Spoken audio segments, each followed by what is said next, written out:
like the queer community doesn't just exist as a whole and as hockey fans during the month of June. We're always here. We're always aware of, what's going on. And I think it would really say something if, professional leagues put themselves out there to support their LGBTQ fans, even when there isn't something immediately in it for them. My name is Peyton. I'm 20 years old and I don't play hockey, but I have been a fan for as long as I can remember. And how did Peyton get into hockey? Um,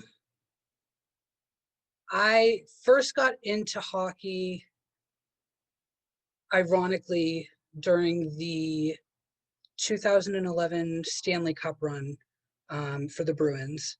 My grandfather had been a fan for a long time, and he passed the love of hockey down to my mom, and it just sort of rubbed off on me, and I have been hooked for the past 10 or so years. I love that so much. And it creates, a bond, a really cool bond. What do you love about hockey?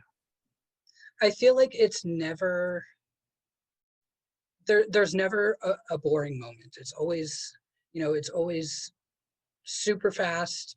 It's never, it's never slow or quiet. It's just really exciting and really fun to watch. Totally.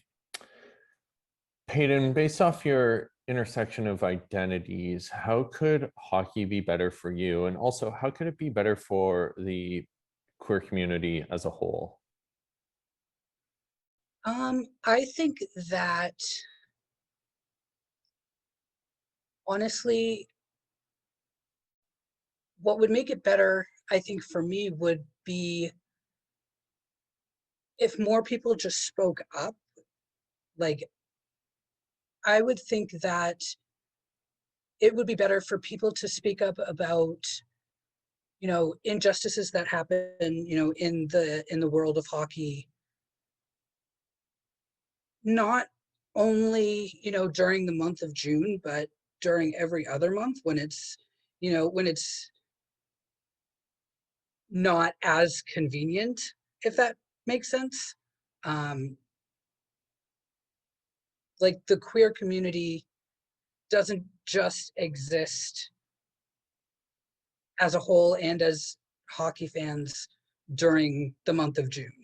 We're always here. We're always aware of, what's going on. And I think it would really say something if, professional leagues put themselves out there to support their LGBTQ fans, even when there isn't something immediately in it for them. I love that. And it's so true. And it's, I know from my perspective, it's always frustrating. Like I get inundated with requests to do stuff during Pride Month. And I'm like, well, I'm here year round. And where were you in, February or March or January when, I still existed then. Yeah. It's not like, imagine like we all just poof disappear for like we hibernate 11 months of the year and only come out during Pride Month. I think that's Yeah. what sport and society sometimes thinks or acts, how they act. Knowing all that and knowing where the culture is at, what keeps you in hockey? I think that part of what keeps me so invested in hockey is that it's been part of my life for so long at this point that I don't really know what to do without it. Like the off season is fine because I know that it's coming back, but I think it would be tough for me to just, completely walk away and never watch another game again. Yeah, it just hooks us in, eh? Like it just keeps us, Yeah. and it's tough. It's tough to, like, every once in a while I try and step out and be like, I'm done with this, and it's like a week later I'm there. Yeah. um, so I completely resonate with that sentiment. Um, what gives you hope for queer people moving forward in the sport? I think that honestly, the few people that have come out, just not even only in hockey, but in other professional sports leagues, really gives me hope for the future.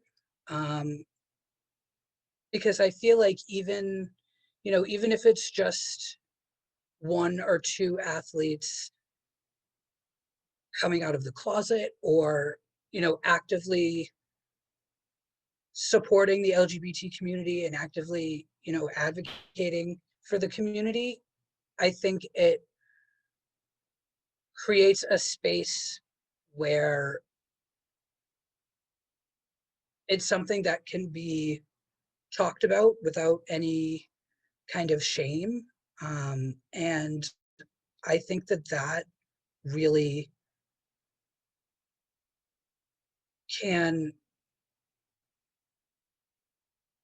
it can give people that are struggling a sense of community and a sense of support. And I think that that's really important. For sure, and then we can see ourselves. Yeah. It's so important as queer people. We don't always see ourselves in society, and our families may not, a lot of the time, aren't queer, so then they might have sympathy or support us, but um, we need to see more people who understand what it's like to go through Yeah. what we go through, and especially, like, with the intersections of identities and seeing yourself out there for all the different letters under the alphabet of queerness, and I think that's so critical. Yeah. Well, I want to thank you for taking part. I want to thank you for existing in this space. It really matters, and the more of us there are who are willing to share who we are, the sooner, the more space we take up, and the sooner it becomes a safe space for all of us. So thank you. Thank you for putting this whole project together. I'm so glad that I can be a part of it.